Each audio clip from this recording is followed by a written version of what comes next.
Oh, hello, and I'm back doing Black Clover Volume 4. Like this one, we later find out is the Eye of the Midnight Sun. Man who was summoning all of the zombies of the wraiths is a man named, I think it's pronounced Reedus, who used to belong to the Purple August. And he had been kicked out because they deemed his magic unnatural, and now he's trying to get revenge for being kicked out and no one trying to help him. I do like the panels with all of the knights we've been introduced to during the party, showing off all of their magic. And for the 3 captains, we get like a full-page spread, which I really like. I think probably my favorite would have to be Solids. She's the captain of the Blue Rose Knights. I did kind of wish we got to see a little bit more of the other members fighting, and like Mimosa's not, she's trying to heal people. And it kind of looked like, at least in a brief panel, Yuno's trying to protect her as she's healing everyone. But the one we do see a lot is Fregolia and Vermilion, the captain of the Crimson Lions. Both him and his brother use fire magic. And we end up finding out that the reason that they invaded the capital was to try and get at him. Because of the fact that we found out in the next issue. And they basically named themselves as the Eye of the Midnight Sun. I think this is the first instance of this group saying their name, because they're actually connected to the people from the Saucy Village arc, led by Heath, the Ice Maids, and they were there to try and get the magic stone. And a mild spoiler, but they also wanted to try and get the magic stone Frigolion had, which we only find out right before they take him. And I was looking, and it's very tiny. I barely noticed it, but in the panel right here, you can see him wearing the necklace. There's a stone on it, and so I just kind of wish that this happened a little bit later, and maybe we more focus was placed on the pendant he was wearing, because it just kind of when I was first reading this and watching the anime, I didn't even know he was wearing the pendant, so I was confused because it was they showed his character model, he showed up looking, and I never even noticed he was wearing it, and it was only rereading this a couple of times, and looking through really paying attention that I noticed, because it's so tiny on there that I didn't pay that much attention to it, because quite a bit was happening, and this was when he was being taken. So it's kind of wish that, or maybe had a little bit more focus on the pendant beforehand to let us know that they wanted him forward. Because he showed up in the beginning of the series. As watching the ceremony, they never showed it, and then he shows up again, and it's just right before he disappears that they almost focus on it, but just bring it up beforehand. And so for the most part, and also the thing with the stone at the Saucy Village, because I think Nero had gone to the building to go grab it. So I at least kind of wish that there's maybe I mean, there kind of was, because all of the other captains had vanished. All of the other mages had disappeared, even the 2 that they didn't know were gonna be there, Claus and Mimosa.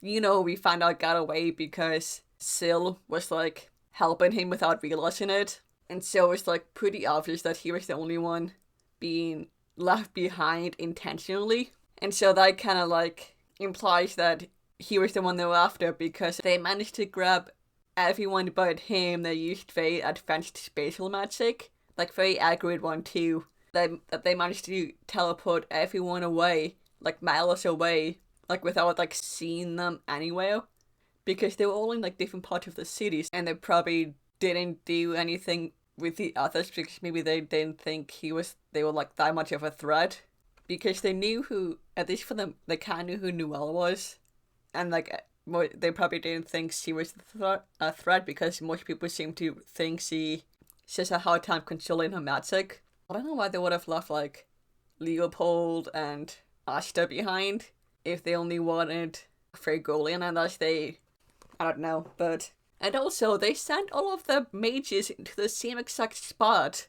Like they saw them, they were all in the same spot. They managed to all work together. If they could get them all in different locations, why didn't they also send them to different locations? Was that not a thing he could do? Did it take too much power to open that many portals at once to various locations? I don't know.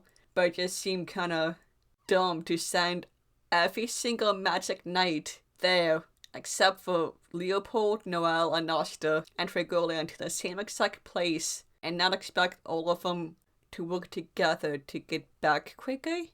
Even if they just split them up in half, send half of them away, and then the other half to a different location, it would have been harder for them to get back, because not all of them can make vehicles or fast transportation, because had that one spell he did in the temple where he created a bunch of wind gusts. It's basically just a platform basically of air that he could control. They all stood on top.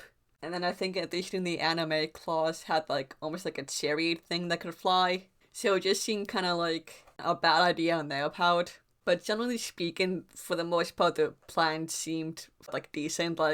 They split everyone up. They attacked 4 different locations in the city. They knew where, for the most part, everyone was gonna be. When things calm down, they'd teleport everyone away.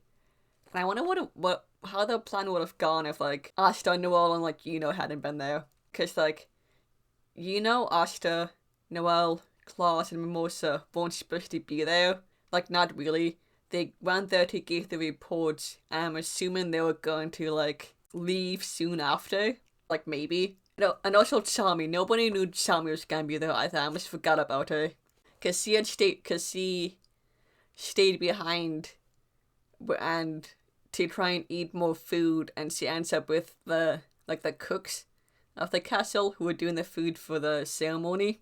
She had stayed behind to try and eat it, and that was when she ended up meeting Catherine, who's one of the enemies, who's a witch, and she's stealing the youth of people. And so she ends up fighting and this is kind of also one of the things I wished we got to see more of, at least behind the scenes, or in between arcs, because we find out that it's he's trying to call Syl's power, but it's not working. And so it's we don't get anything in between of him trying and failing to call Syl.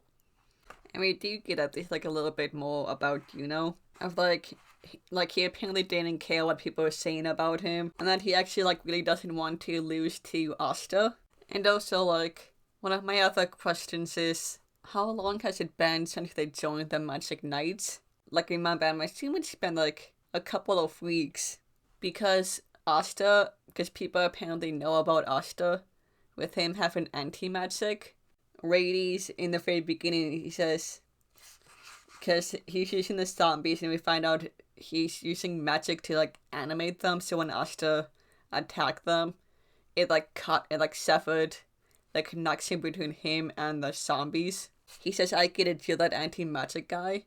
So I'm assuming it's probably been a couple weeks since the ceremony and he got taken into the Black Bulls. And also I did kind of wish that Noel was able to get another spell this arc, because both Yuno and Asta